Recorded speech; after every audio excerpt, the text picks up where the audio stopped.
This episode of the Surrey Experience is brought to you by Hypebox Media. If you're in the market for a new website, maybe you're starting a new business or your own blog or whatever, you can't do shit without a website. And Hypebox Media is some of the best web designers in the world, and they're based locally in the greater Vancouver area. I got my website for Parley Wolf done to them, and I couldn't be happier with the way it turned out. These guys are legit. I would not be promoting them if they weren't. Go to hypeboxmedia.com today to book your free consultation. They do a plethora of services such as SEO, social media marketing, and much, much more. So go to hypeboxmedia.com, mention the Surrey Experience, and get 5% off your entire purchase. Go to hypeboxmedia.com now. That's hypeboxmedia.com.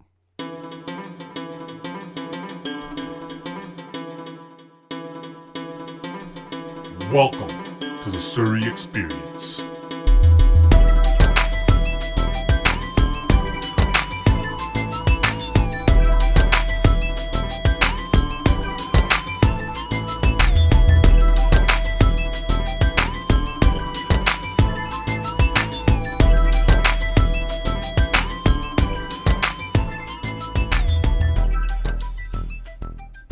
Welcome to episode 6, Surrey Experience. I want to thank DJ Intense for making my intro or theme music or whatever the fuck you want to call it. It's fucking stupid how talented that dude is. I went over to his house and I was like, yo, bro, can you make me a intro music? And he was like, yeah, bro, fucking no problem, bro. And the dude just put the shit together in like 2 minutes, and it's fucking unreal. So I want to thank Intense for coming on the podcast last week as well and sharing his story with us. I never realized what a tough gig being a DJ in Surrey is. It's all good when you're established like Intense, but if you're just some average DJ trying to make it in Surrey, fucking brutal, dude. Every wedding I go to, there's always like 10 assholes at the DJ booth trying to request a song. Just the pressure of that. You have to please 100 different people with 100 different tastes. If I was a DJ, I would just have a sign at my booth like, no requests. If you would like to request a song, just YouTube it, throw on some fucking headphones, because nobody's playing your shitty music around here. Requesting a song is such a douchebag thing to do. It just fucking ruins the whole flow of the entire party. Right? Like, it totally fucking kills the vibe. Like, when you're at an Indian wedding and someone requests, like, an R&B song. It's like, dude, why the fuck are you playing this shit? You know I can't dance to it. Now I have to go sit down at the table like a fucking gunner. I hate when they play English music at weddings. I can't even dance to English music at fucking like nightclubs. Dancing to brown music is so easy. There's like a simple formula. You could go to the zoo and train a monkey to dance to brown music. But English songs, it's just like, I don't fucking get it, man. It's like, what am I supposed to do with my hands?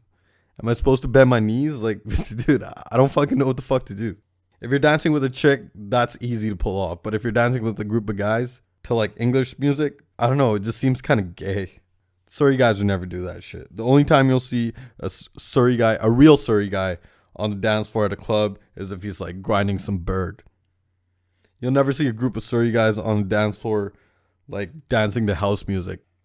Only fucking fairies from like Ladner or Squamish do that shit, right? One of those small towns where they don't start drinking until they're like in their mid-20s.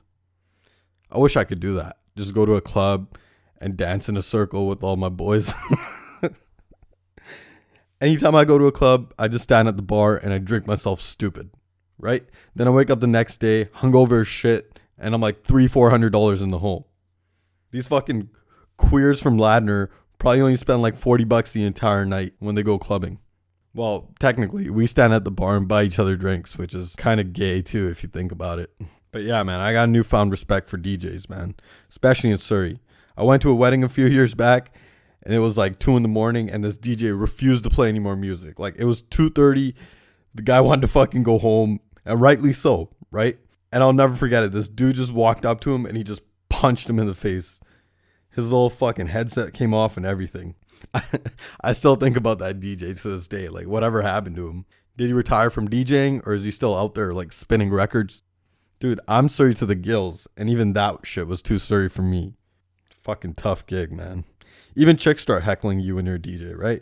Playing Beyonce, faggot, right? Fuck, man. Surrey weddings are just out of control. How long till they have like bar watch at the weddings in Surrey, man? It's fucking inevitable, right? To all the young DJs out there, keep spinning those records, keep dodging those punches, because if you can make it as a DJ in Surrey, you can make it as a DJ anywhere. If you guys are wondering why I sound so different, it's because I'm not high. This is the first podcast I've done where I'm not under the influence of marijuana. And it's not by choice, trust me. I actually went to go pick up some weed earlier, right? And I call my weed guy. And he's like, yeah, bro, fucking no problem. Come to blah, blah, blah A and blah, blah, blah street, right? I'll be there in fucking 15 minutes, right? Which I know is complete bullshit. I know he's not going to be there in 15 minutes. Anytime a dealer gives you a time, you always got to add on like 10 minutes to it, you know? It's like when a chick tells you she's going to be ready in half an hour. You know she's fucking bullshitting, right? So anyways, this guy goes, yeah, bro, I'll fucking meet you in 15 minutes, right? So me being the veteran I am, I know he's not going to be there in 15. So I wait like 25 minutes and then I go to the spot where he told me to go. And I call the guy back and I'm like, yo, bro, I'm here. And he's like, fucking no worries, bro. I'll be there in 7 minutes, bro, right? So like another 15 minutes goes by. And then he calls me. And he's like, where you are, bro, right? And I'm at the spot. I'm at blah, blah, blah A and blah, blah, blah street, right?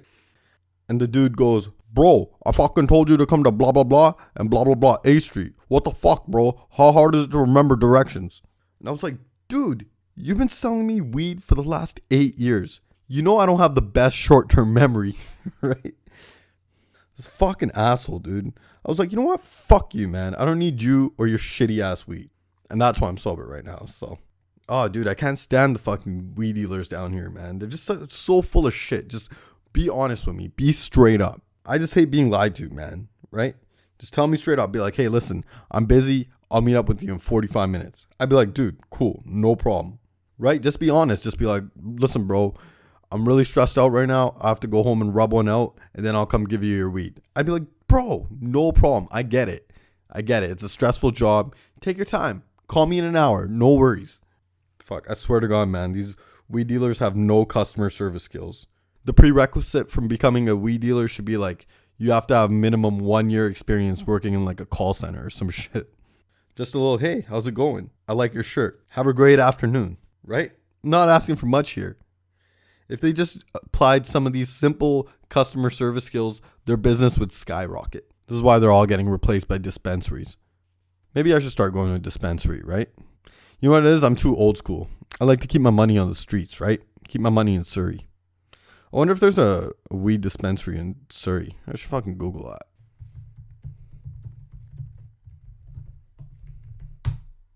What? There's none in Surrey? Holy shit, they're only in Vancouver. What the fuck? How is there no weed dispensaries in Surrey?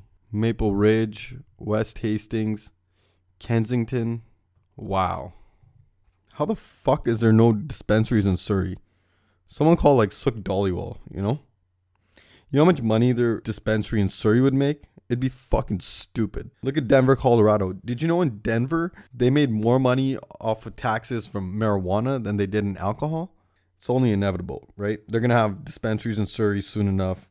I can't wait till there's like dips opening up dispensaries. How long till the first A1 weed dispensary? Or first class weed dispensary, right? Some dude in a green turban with like a Bob Marley shirt on. I could picture like Nav Badia owning a weed dispensary. You know that fucking guy, the super fan from Toronto Raptors? The dude with the turban that always sits in the front row? Anyone else think that guy's a douchebag? It's like, dude, we get it. You wear a turban and you have season tickets.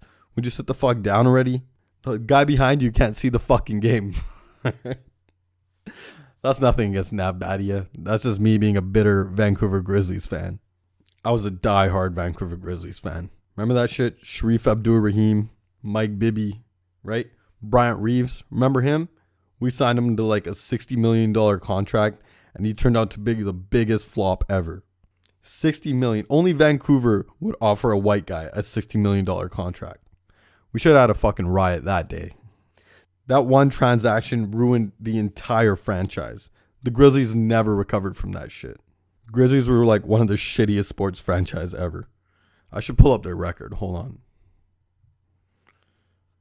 I was fucking gutted when they left, man. Because that was my dream. My dream as a kid was to be a basketball player. I always wanted to make it to the NBA. I used to play ball like 10 hours a day. And I was a superstar on my elementary school team. Then I went up to high school, right? And in my head, I'm making it to the NBA. I'm going to be the greatest basketball player ever. So I go to grade 8. I go to the grade 8 tryouts. And they cut me at the first cut. And I was just like, fuck, dude. After that, I was like, yeah, I'm down to do drugs. Why the fuck not? Fuck my future.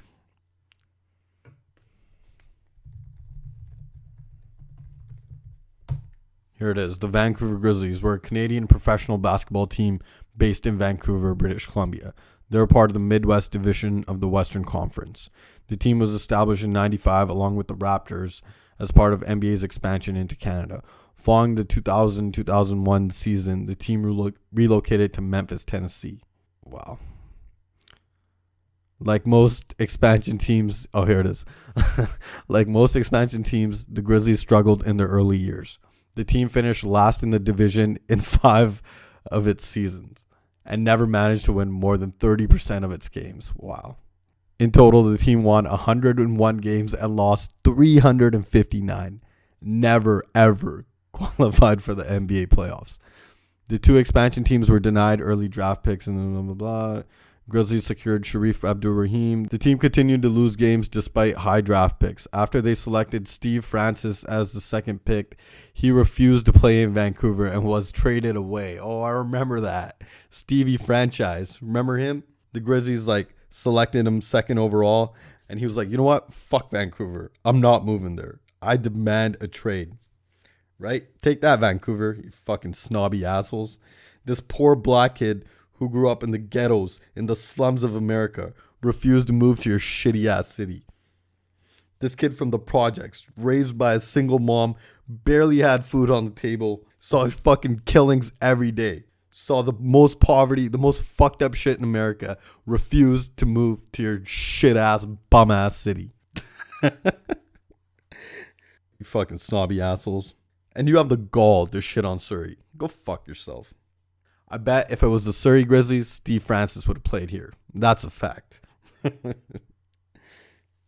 People from Vancouver are the fucking worst, man.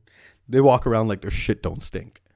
But their shit do stink. It stinks so bad that this poor black kid from the ghettos of America refused to play in Vancouver. Next time I go to a bar in Vancouver, I'm going to rock like a Steve Francis jersey just to piss everyone off. I was fucking heartbroken when the Grizzlies moved to Memphis, though. Because I never got to go to a game. I always wanted to go, man. That was like my fucking dream, was just to go to a Vancouver Grizzlies game. But I knew my dad wasn't going to take me. He was way too dissy. I didn't even have the balls to ask my dad because I already knew the answer. And I don't blame him for not taking us. He had enough shit on his plate, right? Like my dad moved here from India with no money, no family, and he had to raise 2 of the most fucked up kids of all time. 2 of the biggest hellraisers of all time. Actually, my brother wasn't that bad. It was just me who was really fucked up. My brother was like the golden child of the family, right?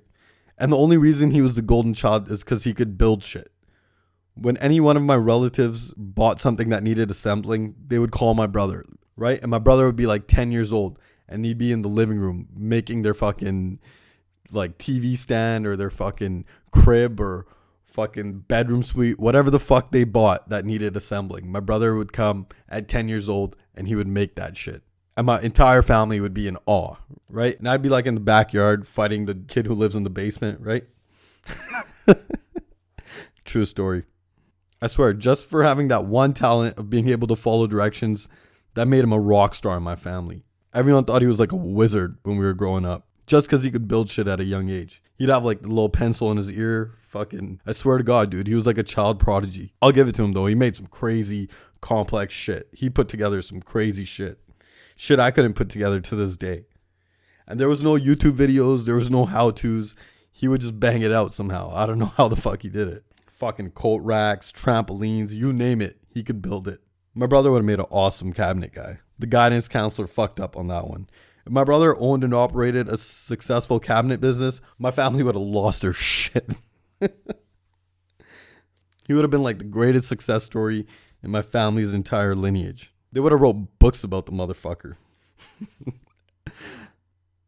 It was fucking hilarious, man. My entire immigrant family would just sit around the family room and watch this guy build shit. I don't even know what the fuck I'm talking about. See, this is what happens when I don't get my weed. But hey, man, did you guys hear what the fuck's going on in Fort Mac? Holy shit, dude. Those videos is fucking crazy. I actually had one of my close friends who lived out there. I was actually worried about the guy for a little bit. And then I went on Facebook and he was like, blah, blah, blah, marked as safe. And I was like, oh, what a douche. But yeah, man, my heart goes out to everyone in Fort Mac. Dude, it's fucking unreal, man. They said that shit grew like 3 times the size now. When they map it out, it's like the size of Surrey, Vancouver, like basically all lower mainland. And they said it's going to take 3 months to control that shit. 3 months. Fucking crazy, man. They were even on World Star. That's how viral that shit went. Fucking unreal. But I don't think there's been any casualties, thank God. But yeah, man, my thoughts and prayers go out to everyone out in Fort Mac. I hope everyone gets out of there safe. I hope they take care of that shit quick. I know a lot of people's houses burnt down. A lot of people are going to be out of jobs. So it fucking sucks, man. Yeah, so my heart goes out to everyone out in Fort Mac. If you haven't donated yet, you should do so. I think he's text like, I don't know what the fuck he texts. It's something to do with Red Cross. But it's pretty cool that everyone in our community has been donating a lot. And my thoughts and prayers are with everyone out in Fort Mac. And if you are having a hard time finding a job, I bet if you came to Surrey, you can make it because shit's booming out here. So on behalf of everyone in Surrey, I hope everyone makes it out there safe. Props to all the firefighters. Props to everyone out there making shit happen, man. Some of those firefighters out there, it's just crazy what they're doing. They're doing like 30-hour shifts. So on behalf of Surrey, I just want to send my condolences out to everyone out there. I know it's tough, but shit'll get better. So this is episode 6 of the Surrey Experience, and I'll talk to you guys next week.